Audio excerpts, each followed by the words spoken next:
दोस्तों नमस्कार, स्वागत है आपका यूट्यूब चैनल ईबीटेक में। आज है 27 दिसंबर 2024 और जान लेते हैं आज की महत्वपूर्ण खबरें जो आज के प्रमुख समाचार पत्रों पर छाई हुई हैं और आप लोगों के लिए बहुत ही इम्पोर्टेंट हैं। सबसे पहले जो अपडेट है बीपीएससी टीआरई 3 रिजल्ट को लेकर के है। काफ़ी लंबे इंतजार के बाद कल बीपीएससी ने उच्च माध्यमिक यानी प्रवक्ता भर्ती का रिजल्ट डिक्लेयर कर दिया है। उसी के बारे में यहाँ पर देखिए अपडेट है कि बिहार लोक सेवा आयोग ने गुरुवार को शिक्षक नियुक्ति के तीसरे चरण का अंतिम रिजल्ट जारी कर दिया। उच्च माध्यमिक शिक्षकों के लिए 12,960 अभ्यर्थियों को सफलता मिली है।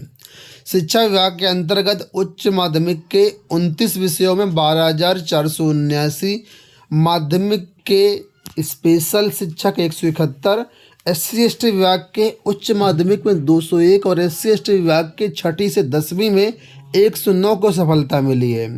सभी विषयों का रिजल्ट जारी कर दिया गया है। कट ऑफ वगैरह भी आप लोग ऑफिशियल वेबसाइट के माध्यम से देख सकते हैं। सभी विभागों को मिलाकर के 24,500 से अधिक पदों के लिए रिक्तियाँ निकाली गई थी, लेकिन करीब 50% सीटें खाली चली गईं और कई विषयों में तो 2 अंक में भी शिक्षक नहीं मिले हैं। प्राकृत विषय में 1, पाली में 1, भोजपुरी में 3, पर्शियन में 7, बंगला में 7 अभ्यर्थियों को सफलता मिली है। इसके अलावा विज्ञान के कई विषय में सीट से कम शिक्षक मिले हैं। तो कहने का मतलब यहाँ पर यह है कि जितनी सीटें थीं उसमें से लगभग 50% सीटें खाली चली गई और शिक्षक नहीं मिल पाए। तो जो भी अभ्यर्थी बीपीएससी टीआरई 3 के हैं, आप लोग अपना रिजल्ट ऑफिशियल वेबसाइट के माध्यम से और अपनी कट ऑफ भी ऑफिशियल वेबसाइट के माध्यम से देख सकते हैं। एक बड़ी दुखद खबर कह सकते हैं आप लोग कि भारत के पूर्व प्रधानमंत्री डॉक्टर मनमोहन सिंह जी का कल 92 वर्ष की उम्र में एम्स में निधन हो गया। आज सभी समाचार पत्रों में ये न्यूज़ अपडेट छाई हुई है। आपके सामने स्क्रीन पर देखिए कि देश में आर्थिक सुधारों के प्रणेता माने जाने वाले पूर्व प्रधानमंत्री डॉक्टर मनमोहन सिंह का गुरुवार रात निधन हो गया। वो लंबे समय से बीमार चल रहे थे। तबीयत बिगड़ने के बाद उनको एम्स में भर्ती कराया गया था। 2004 से लेकर के 2014 तक देश के प्रधानमंत्री रहे। 92 वर्षीय मनमोहन सिंह ने एम्स के आपातकालीन विभाग में अंतिम सांस ली। तो कुल मिलाकर के कल एक बड़े राजनेता का जो है निधन हो गया। 2 बार लगातार वो पीएम रहे, 5 बार राज्यसभा के सदस्य रहे, 10 वर्ष तक लगातार पीएम रहने वाले दूसरे प्रधानमंत्री थे। डॉक्टर मनमोहन सिंह के निधन पर जो है आज कैबिनेट मीटिंग होने वाली है। उसमें 7 दिन के राष्ट्रीय शोक की घोषणा की जाएगी।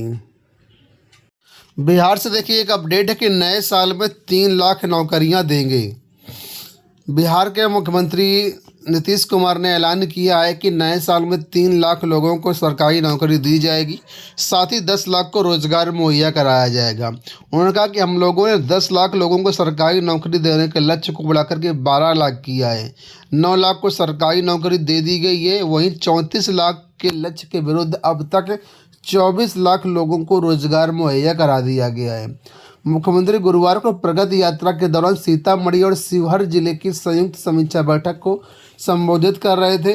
यात्रा के दौरान उन्होंने दोनों जिलों में 423 करोड़ की योजनाओं का उद्घाटन शिलान्यास किया। तो कुल मिलाकर के आप सभी के लिए यहाँ पर एक बार फिर से मौका है नए साल में 3 लाख नौकरियाँ लेने का।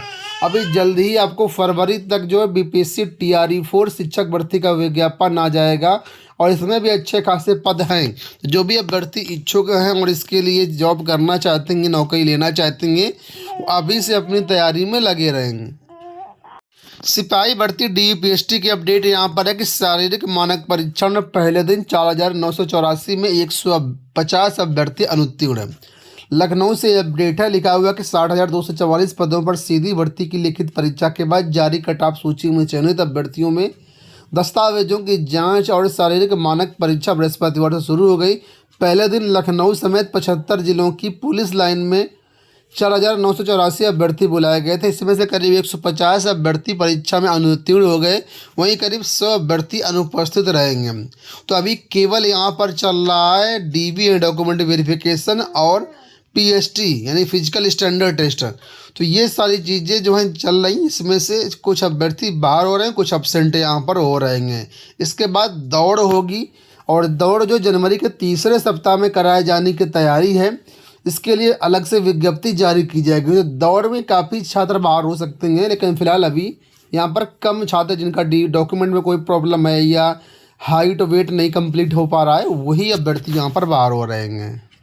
इनकम टैक्स को लेकर के यहाँ पर देखिए अपडेट है कि 15 लाख आय वालों को आयकर में मिल सकती है बड़ी राहत। मध्यम वर्ग को राहत देने और अर्थव्यवस्था में मंदी के चलते उपभोग को बढ़ावा देने के लिए सरकार 1 फरवरी को पेश होने वाले बजट में 15 लाख रुपए सालाना कमाने वाले व्यक्तियों को आयकर में बड़ी राहत दे सकती है। सरकार से जुड़े 2 अधिकारियों ने बताया कि इस कदम से लाखों करदाताओं को फ़ायदा होगा। इसका लाभ सबसे ज़्यादा उन लोगों को होगा जो शहर में रहते हैं और महंगी जीवन लागत के बोझ से परेशान हैं। तो कुल मिलाकर के 15 लाख आय वालों को थोड़ा राहत मिल सकती है। यहाँ पर देखो अपडेट है कि भ्रामक विज्ञापन के लिए 3 कोचिंग संस्थानों पर जुर्माना। नई दिल्ली से अपडेट है कि भ्रामक विज्ञापन के जरिए छात्रों को लुभाने वाले कोचिंग संस्थानों पर केंद्रीय उपभोक्ता संरक्षण प्राधिकरण यानी CCPA ने बड़ी कार्रवाई की है। CCPA ने सिविल सेवा परीक्षा में अपनी सफलता दर के बारे में भ्रामक डेटा दिखाने के लिए 3 कोचिंग संचालकों पर 15 लाख रुपए का जुर्माना लगाया है। एक आधिकारिक बयान में कहा है कि UPSC 2022 और 2023 की सिविल सेवा परीक्षा में उनके परिणामों के संबंध में जो दावे किए गए थे भ्रामक निकले। इसमें पहला कोचिंग संस्थान है बाजीराव एंड रेड्डी इंस्टीट्यूट, ठीक है, और दूसरा है स्टडी IQ। आप सब लोग जानते होंगे, इन पर 7 लाख रुपए का जुर्माना लगाया गया है। वहीं पर तीसरा है एज IS, ठीक है, इस पर 1 लाख रुपए का जुर्माना लगाया है। इन्होंने जो डेटा दिखाया था कि हम लोग इतने चयन दिए, ये डेटा इनका जांच में फर्जी निकला है। देखिए लिखा है कि बाजीराव एंड रेड्डी इंस्टीट्यूट ने 2022 में 933 में 617 का चयन का दावा किया था, जबकि स्टडी IQ ने 2023 में 120 से अधिक चयन पक्का होने का दावा किया था। जांच से पता चला कि दोनों कोचिंग संस्थानों में जो सफल उम्मीदवार हैं उसमें से ज़्यादातर ऐसे जिन्होंने केवल इंटरव्यू की तैयारी के लिए एडमिशन लिया था, रिटर्न से उनको कोई मतलब नहीं था, रिटर्न उनका पहले से कंप्लीट था। तो उनको भी ये लोग जो है अपनी सफलता मान के मतलब उसमें काउंट कर रहे थे, और इनको जो है एक्सेप्ट नहीं किया गया, इनको दावों को सही नहीं माना गया और इस पर जो है इनके ऊपर जुर्माना लगाया गया है। सहकारी बैंकों की भर्ती के लिए स्नातक में 55% अंक जरूरी। उत्तर प्रदेश के सहकारी संस्थागत सेवा मंडल ने जिला सहकारी बैंकों में सीधी भर्ती के रिक्त पदों को भरे जाने के लिए शैक्षणिक योग्यता और पदनाम का नए सिरे से निर्धारण कर दिया है। जिला सहकारी बैंकों से सीधी भर्ती के रिक्त पदों पर अध्याचन को ई-अध्याचन पोर्टल पर ऑनलाइन भेजने के लिए कहा गया है। प्रबंधक, कनिष्ठ प्रबंधक सहित श्रेणी 3 के सभी पदों के लिए स्नातक में न्यूनतम 55% अंक वाले ही आवेदन कर पाएंगे। अब तक जो है 45% का यहाँ पर प्रावधान था, लेकिन अब इसको 55 कर दिया गया है। इसके साथ ही देखिए बोला कि चतुर्थ श्रेणी के लिए भी अब 10वीं पास होना जरूरी है।